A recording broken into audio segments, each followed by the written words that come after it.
dany moment, dana chwila. Czy mielibyśmy dzisiaj odwagę, tutaj zgromadzeni, każdy z nas, zrobić w odpowiednim momencie to, co zrobili warszawscy powstańcy, co zrobili żołnierze walczący o Polskę w trakcie II wojny światowej, ale również i w trakcie Polskiej Rzeczpospolitej Ludowej. Czy mielibyśmy odwagę zrobić to, co po prostu do nas należy? I zabyliście pod tym pomnikiem młodego królowego? Szanowni Państwo,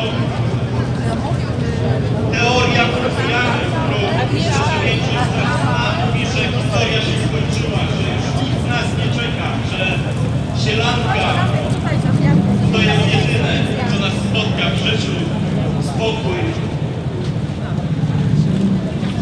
Ta teoria skompromitowała się już na samym początku, kiedy była przeświadczona, bo po prostu jest absurdalna.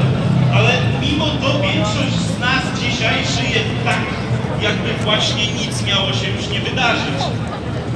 Po prostu żyjemy dniem codziennym i nie martwimy się o to, czy w pewnym momencie będziemy musieli bronić naszego życia.